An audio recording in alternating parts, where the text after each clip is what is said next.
I'm joined as I am each time this month by attorney and local government expert Chris Hand for a look at the latest in city and state headlines. Hi, Chris. Welcome back. Good morning, Ann. Great to see you. Great to see you as well. Thank you for being here. I think let's start with pensions because this was a topic that was huge. You lived through it. There was much gnashing of teeth, concerns about how it was going to buckle, our budget, bankrupt system, and now here we are. It's coming full circle. So catch us up on where we are right now with a proposal to bring pensions back for first responders.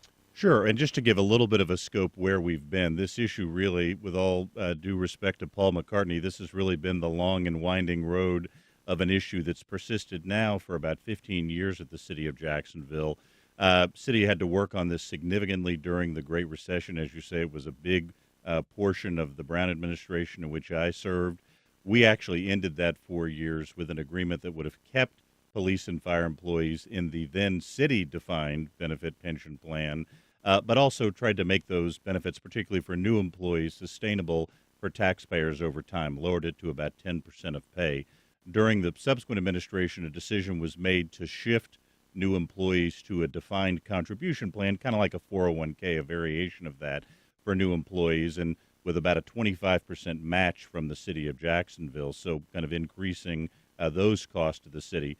The new proposal that's on the table in the current administration, as a result of negotiations, collective bargaining with the firefighters union and ultimately the police union, the sheriff's union, is for new employees starting in 2027 to give them the option to go into the Florida retirement system. Right now, every county except for Duval County and some other localities place their employees in the Florida retirement system. So those benefits are set by the state. The cost for the city for those benefits also set by the state. City doesn't really have any role in that. So it's putting police and fire employees, at least new ones who make that election starting in 2027, back into a defined benefit plan, but one run by the city by the state as opposed to by the city of Jacksonville. And I'm guessing in all of the discussions that surrounded this debate 7 years ago under the Curry administration, I mean, they had to get buy-in from the unions to switch to this 401k plan. They had to have a vote of the taxpayers to extend the Better Jacksonville plan to help pay for pension down the road. Surely this must have been discussed. Well, I think there's a variety of issues that go into these pension discussions, or at least there were during the very intense analysis we did during our administration.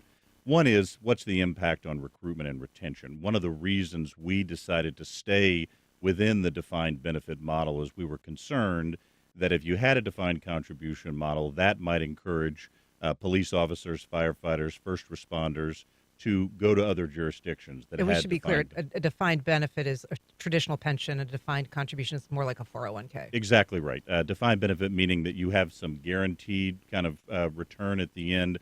Obviously, a defined contribution type plan can sort of move up and down, with the market. We were concerned that recruitment and retention would be impacted if the city made a shift from a defined benefit to a defined contribution plan. It seems that there is some evidence that that has been the case over the last several years. And, obviously, any public employee, but particularly police and fire, have a great interest and a very well-deserved interest in retirement security. I mean, these are public servants who are running into burning buildings, who are facing bullets, potentially violent criminal acts, and so want to, after their years of public service, make sure they have retirement security. The key for the city of Jacksonville or any local government is to strike that appropriate balance. How do we make sure those very well-deserving, hardworking public servants have retirement security, but do so in a way that is fiscally sustainable for the taxpayers? We actually, when we looked at the different options we considered, staying in the city of Jacksonville defined benefit plan, going to a defined contribution plan, or joining the FRS, we found that both the defined contribution and the FRS option at that time, and again, times have changed, but at that time, we weren't sure we were going to be able to strike that balance in terms of retirement security and fiscal security for the taxpayers. That's something that the new administration and the city council have to weigh that balance now as they're sort of making these decisions for future benefits. But in terms of the discussion around FRS and going to the state system, was it primarily a cost prohibition that prevented, for instance, the Brown administration that you worked for from going that route? There was two main factors. One was cost, and again, this was a time where city revenues really took a hit because of the Great Recession. So again, a little bit of a different circumstance than now, but cost was a big issue right now. And I'll use kind of 2024 numbers. Right now, the state retirement system charges localities about 33% of pay for employees in the Florida retirement system who are in the so-called special risk category, meaning they are first responders, essentially. The other issue that we faced in looking at FRS is typically local governments lose their Social Security exemption when they join FRS. So right now, the City of Jacksonville defined benefit plan for both first responders and general employees is what's called a Social Security replacement plan. City employees don't pay into Social Security as a result of that. If you go back to FRS, and again, perhaps the city is working with it on this, on this issue with the state, but if you go back to FRS, traditionally you're also now paying Social Security as well. So as we know, that's about a 6.2% of pay contribution for the city. So you're now up from 33%, which the state is charging, to about 40%. And then there's another determination as well. Will the city also pay the employee share of Social Security, which is 6.2%? Because if you don't, that could sort of amount to a bit of an unintended pay cut for employees as well. So those are some of the fiscal issues that will have to be worked out here. I've actually made a public records request for any actuarial or cost studies the city has done to sort of, evaluate what those costs might be, see what they, will be over the long term. I have not received a response to that yet, but I'll be very curious to look at those actuarial studies and see what sort of long-term fiscal impact is here. There's no question that police officers and firefighters need to have a secure retirement, and we want to make sure that they are wanting to have their careers here at the City of Jacksonville. We can retain existing employees and recruit new ones. But again, it's all about striking that balance and, what is the city's fiscal capability over the long term? Sure.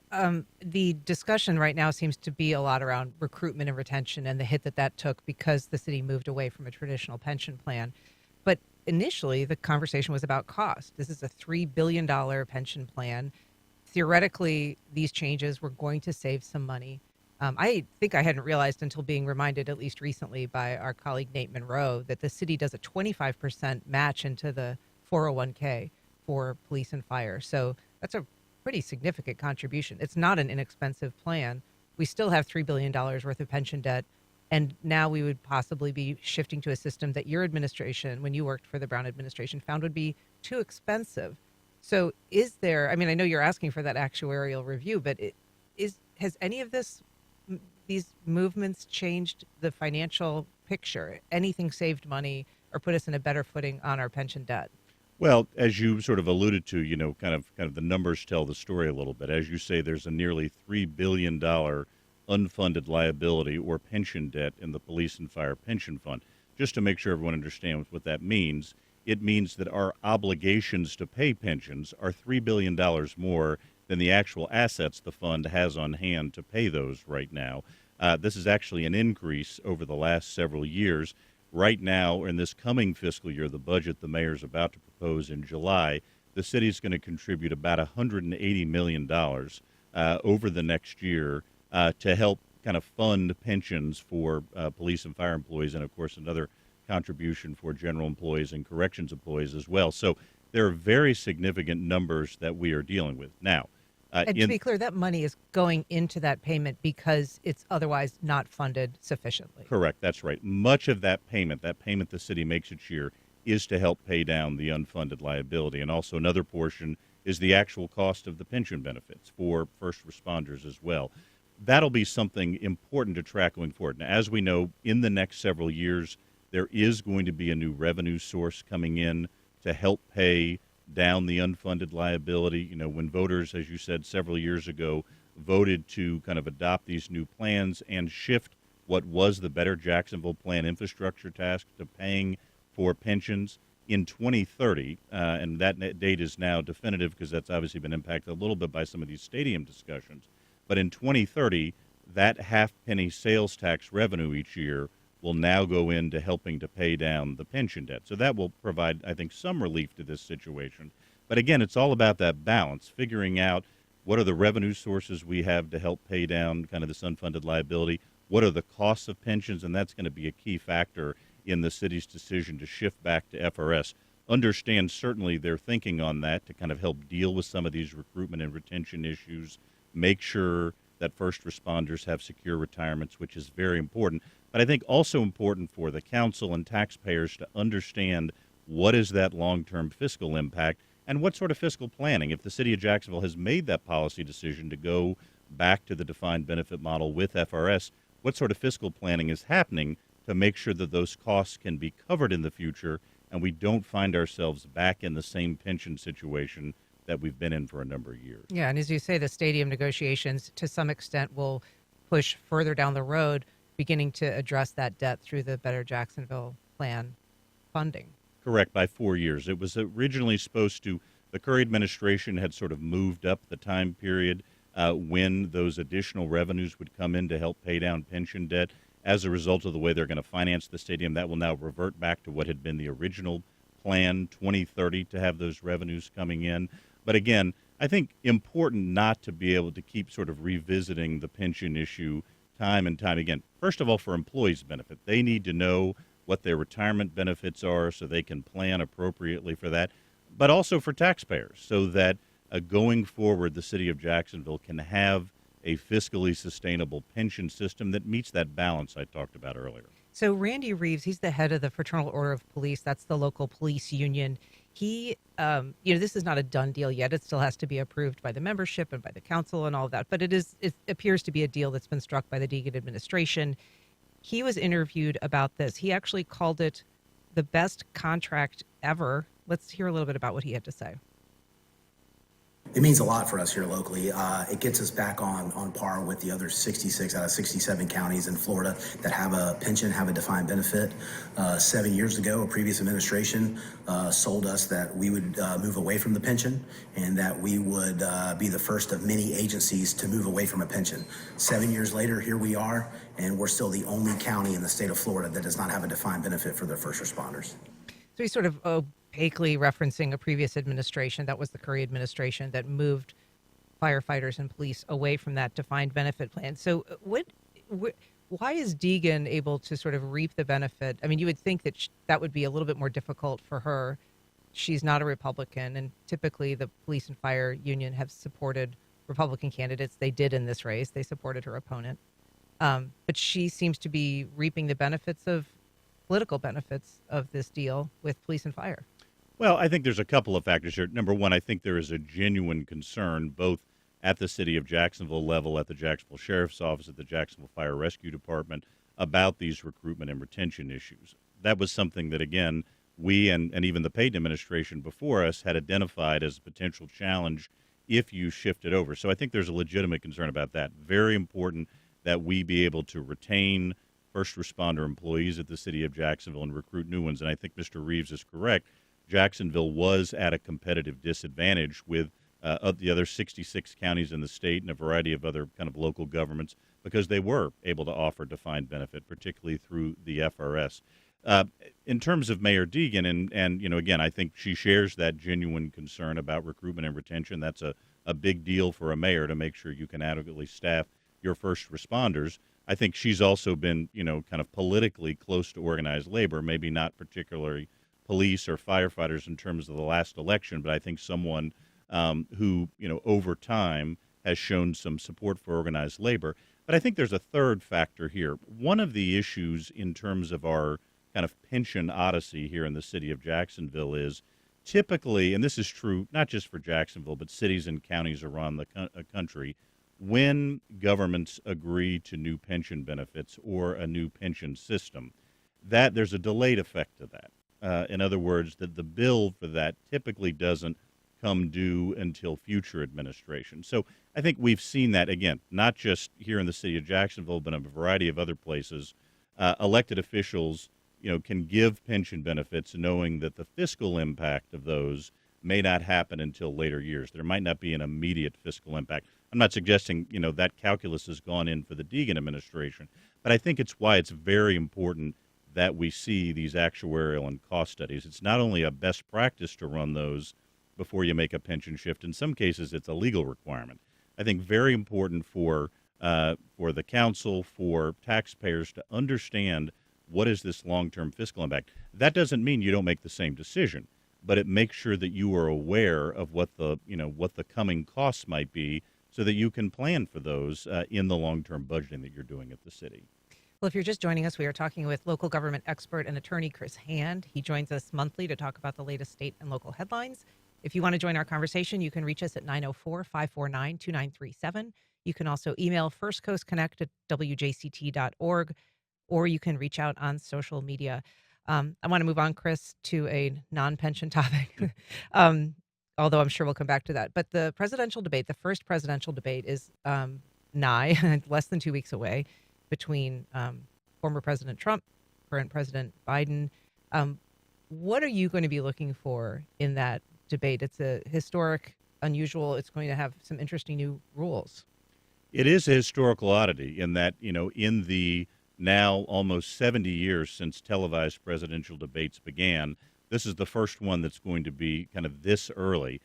Neither Joe Biden nor Donald Trump have actually even been officially nominated for to be their party's candidates yet. They're going to meet on June 27th at CNN Studios in Atlanta. No studio audience, just the two candidates and the two moderators, Jake Tapper and Dana Bash from CNN. It'll be 90 minutes, a couple of commercial breaks, and the candidates' microphones will be muted when they are not speaking. So when President Biden's speaking, President Trump's mic will be muted, and vice versa. It is a very different situation. And the stakes are very high for this debate, really for both candidates. As we know, they have been sort of stuck in a more or less a dead heat for months. President Trump maintained a very small, within the margin of error lead in both national polls and some swing state polls. That has begun to shift a little bit following his conviction on 34 felony counts in a New York state court, where President Biden now just seems to have a little bit of a lead in a couple of polls. But really, the race is essentially a dead heat. This will be the first time since 2020 that voters have seen these two candidates side by side. And like I said, I think the stakes are high for both of them. For President Biden, whether it is kind of inflation or whether it's concerned about his age or other issues, his approval ratings have been fairly frozen and static for quite some time now. This might be the most important moment in his political career, because he has an opportunity to define the choice between himself and former President Trump and lay out the stakes of the election. For former President Trump, obviously, we've had some recent history on that. On May 31st, he became the first president of the United States to become a convicted felon because of those 34 counts. He's going to be sentenced on those on July the 11th. That is a development that has obviously had a little bit of impact in the polls, particularly with those key independent voters, a third of whom say that makes them less likely to vote for him. So this is his moment to help address some of those issues that have been happening, see if he can kind of regain the momentum in the race. I would argue that over the history of presidential debates, it's hard to think of one that's potentially more impactful than this one. Talk about the mic muting element of that, because I feel like very often the sound bites, the moments from presidential debates or high-profile debates come during those perhaps, less guarded moments or interchanges between people, maybe someone stepping on someone else's moment and getting out their response. So very often, those memorable moments are built on things that people interjected as opposed to waited patiently for and responded to. And so that will change somewhat what we hear out of the candidates. Well, it will. If you go back to the 2000 presidential campaign, in the first debate between Al Gore and George W. Bush, the big issue, or one of the big issues coming out of the debate, was whether or not then Vice President Gore was sighing during, some of the comments that ultimately President Bush was making during the debate. So you're right. There's a history of those kind of nonverbal, kind of off-camera communications having an impact. I think this is a direct result of the 2020 debates, where there was concern about candidates talking over each other, interrupting other candidates as they were trying to give responses. I would imagine this is something that particularly the Biden campaign insisted upon when they were kind of hashing out the debate rules with CNN. So we won't get some of that sort of off-camera commentary because the mics will be muted. Also puts a lot of emphasis on the two moderators, again, Jake Tapper and Dana Bash, in terms of the way they will structure this debate, because, again, there won't be a studio audience. It'll just be the two candidates and the two moderators in the CNN studio in Atlanta, and really encourage all listeners here tune into the debate. It's a really important chance to see these two candidates side by side. 2024 elections are going to be big here locally as well. So beyond the presidential race, we've got a lot of candidates lining up for some contested seats here, particularly Duval County School Board is a big one. What races, now that qualifying is closed and we have our list of candidates, what races are most interesting to you? Well, there's going to be higher profile races like the race for president, and there's a U.S. Senate race here on the ballot in Florida as well. I'm always very interested in kind of the local government races that are happening because that's the level of government kind of closest to the electorate that can have the most immediate and direct impact on our lives. And there are a number of, even though we just had City of Jacksonville elections last year, there are still a number of local government contests on the ballot. Probably the most significant are the Duval County School Board. There are 7 total seats on the school board. A majority of those 4 are going to be contested in August of 2024. In District 1, incumbent Kelly Coker is not running for a second term, so there are 2 candidates running for that race. In District 3, incumbent Cindy Pearson is running for re-election. She's being challenged by a single candidate. In District 5, school board member Warren Jones is term limited. He's not running again, and there are 3 candidates to succeed him. And in District 7, incumbent Lori Hershey, again, also term limited, and 2 candidates to succeed her.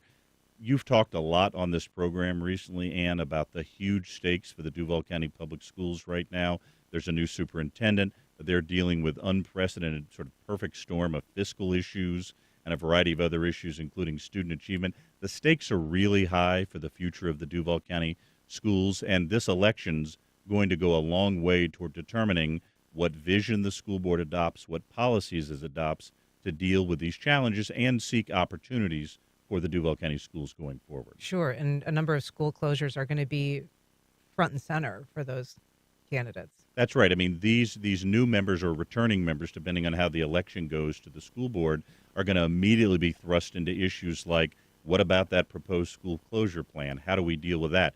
What oversight is provided of the new superintendent? How do they deal with some of these other fiscal issues like the universal school choice plan, which has obviously had a huge impact on the operational funding? So these are all candidates for office who are going to enter the Duval County School Board, if they're elected, at a time where there are major both financial and operational challenges to deal with. But, those are not the only local government contests on the ballot. And, in our unique consolidated structure, while the city of Jacksonville is merged with Duval County, there are still some individual local governments particularly in the Beaches area, Atlantic, Neptune, and Jacksonville Beach. All 3 of the Beaches communities are electing mayors in 2024. In Atlantic Beach, the incumbent mayor, Curtis Ford, is being challenged by a former mayor, Ellen Glasser. In Neptune Beach, Mayor Elaine Brown is term limited, so there are 2 candidates running for that seat. And in Jacksonville Beach, Mayor Christine Hoffman is running for re-election. She's being challenged by a former Jacksonville Beach City Council member, Georgette Dumont. So if you live in one of those communities, your local government is going to be significantly impacted by the results of those elections, which will, happen over the course of 2024. Sure, and we'll be looking at those in St. Augustine and Orange Park and Green Cove as well. So a lot of big elections. We're talking about state and local headlines with Chris Hand, and you can join our conversation by calling 904-549-2937, or you can email us at firstcoastconnect@wjct.org. I want to touch on some budget matters at the state level. So this week, the governor signed his budget. He, I think walked away with some bragging rights in terms of lower taxes, a smaller budget than the previous year. But it also came with a number of vetoes, as it typically does.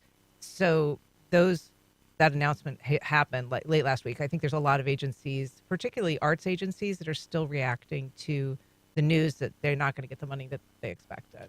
Well, that's right. I mean, so the overall state budget is $116 billion. The governor vetoed almost $1 billion in kind of spending from that budget. And as you say, there were several impacts that really jumped out.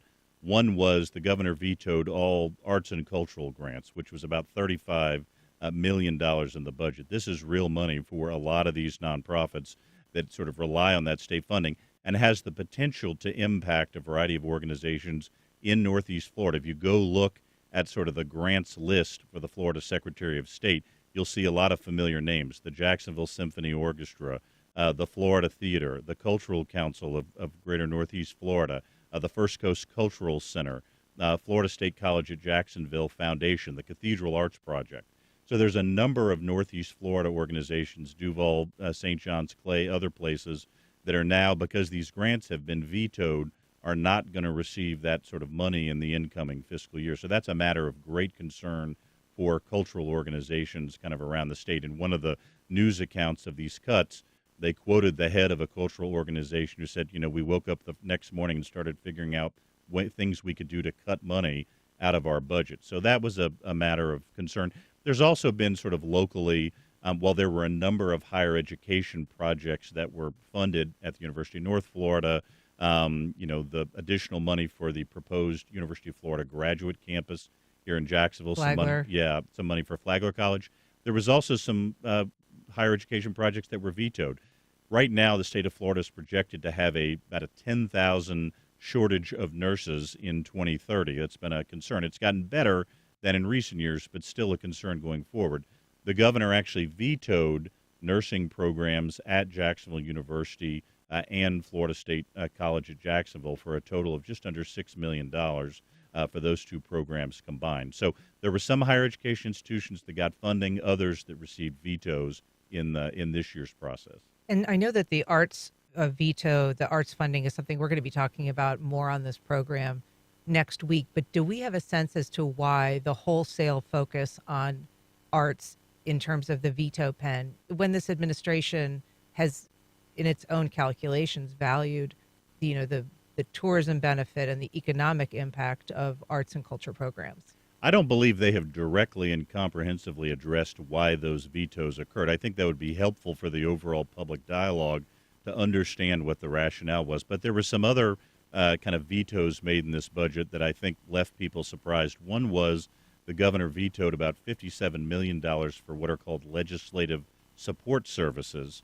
Well, that affects about 200 employees in the Florida legislature, whether it's OPAGA, which is their policy analysis, whether it's the historic Florida Capitol, whether it's their sort of economic and demographic sort of research arm. So that came as a great surprise to legislative leaders that essentially a lot of their support functions had been vetoed in the budget, and they are now trying to find ways through some of the state's rainy day funds and other mechanisms to try and kind of help deal with that and make sure that 200 legislative staffers aren't laid off. But so there were a variety of surprises in the budget, which I don't think we've had full explanations for yet, and I think that would obviously contribute a lot to the public discussion and dialogue if there could be that explanation. Well, no conversation would be complete at this point without some discussion of what's happening with the stadium negotiations. And there were some very important developments just last night, really, in terms of decisions that the council is making about how to separate portions of this proposed community benefits agreement. Tell us what we are now looking at in terms of that money that the city would pledge and that the Jaguars would pledge. Well, just to remind everybody what the community benefits agreement is this was part of the overall stadium deal, was a pledge to invest, all told, about $300 million in riverfront parks, in out east, the east side neighborhood, homelessness, affordable housing, workforce development programs countywide. The city would put up $150 million up front. The Jaguars would put in an additional $150 million over time, over the next 30 years, so approximately $5 million a year. This was the most popular part of the stadium deal in a recent poll that UNF did, whereas only about 41% of those polled wanted to invest the $775 million in the stadium itself. The community benefits portion of the plan had about 80% support in that poll and really brought up support for the overall plan. But as the debate began, a number of council members expressed concern about this community benefits agreement. In fact, last week, speaking to the Jacksonville Business Professionals Organization here in town, Council President Ron Salem said that what he wanted to do was defer the entire community benefits agreement to the budget process so that the council could sort of look at that sort of spending as opposed to other, kind of budget priorities or needs the city might have. That was a subject of a special council meeting last night. there now apparently has been a compromise struck between the Deegan administration and the council where that will be divided. So $56 million for park projects will be included with the overall stadium deal that council is scheduled to vote on next week. The other kind of $94 million of that initial $150 million the city is going to contribute for some of those other kind of priorities we talked about, that will be deferred to a later time, presumably the budget process. Council has a special meeting later this week where I believe they'll vote on that compromise. But if that would be the case, about close to $100 million of spending will now become part of the budget process as opposed to part of the stadium agreement.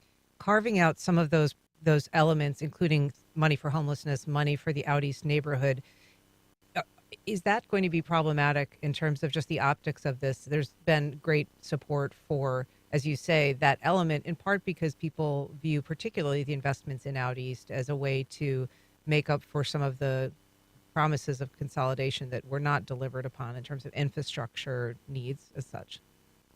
Well, I mean, actually, the community benefits agreement itself does not have significant amounts of money to deal with kind of the unfulfilled promises of consolidation. Some of the money for Out East is economic development, workforce development, affordable housing, some economic revitalization, some of those issues. The issues of the unfulfilled promises of consolidation really not addressed here and could be addressed in other places. But yeah, you're right. This is the most popular part of the deal, not just in terms of polling, but look at the committee of the whole meeting council had yesterday. There was a huge public turnout, more than 100 people, most of whom showed up to express their support for the community benefits agreement part of the deal, including and especially those investments in Out East that you're talking about. So, I think, again, I think we'll see this continued debate when the council's considering its budget. They're going to be a large segment of the community that really wants council to prioritize funding that portion of the community benefits agreement when they pass the budget for the next fiscal year. It's interesting that you say that. I mean, I take your point that there's not investment, in the infrastructure as such, but I do think that there's been conversation in terms of how this is laid onto a community that has been historically, underserviced and under-resourced as a way to kind of bring equity to the way that the city spends money overall. No question. I mean, again, this is a dedicated effort to try and invest in Out East, a community and a neighborhood that's had historical underinvestment by the city of Jacksonville over time. So it's certainly in the spirit of that overall trying to make sure the city is addressing disparities in investment. I just wanted to be clear. Typically, when you talk about the unfulfilled promises of consolidation, you're talking about investing in things like sidewalks, in converting from septic tanks to street lights to paving streets, some of that basic infrastructure that still has not been addressed in large segments of the community. That does not mean the Out East investments aren't important for equity purposes and to help make sure that places that have received underinvestment in the past receive some focused investment now. And just briefly, the reason for the carve out is concerns about conflicts of interest for some of the city council members. Is that kind of the driving reason for this? That seems to be one reason for it. There are several council members who lead community nonprofits who are apparently concerned that some of the money in that $94 million, their organizations could be competitive for that. And I guess there'd been some reporting that the Office of General Counsel had advised them that there could be potential conflicts. I'd actually like to see an opinion on that, if there's a written opinion. And just because there are no actual conflicts right now, none of these organizations are currently slated to receive any of this funding, it seems more hypothetical. So I guess this is just being done out of an abundance of caution so they don't accidentally vote on something now that might benefit their organizations later. But typically when you see this discussion of conflict, there's an actual cognizable conflict. Organization A is receiving this amount of money, council member works for them, and so therefore there's a conflict of interest. You don't typically see it in these hypothetical ways, so that's why I'd sort of like to see an opinion from the Office of General Counsel. Well, Chris Hand, it is always great to talk with you about what's going on in the city and the state. We really appreciate all of your input and your insights, and thanks for being here. I look forward to seeing you next month. Thanks, Same Ann. here.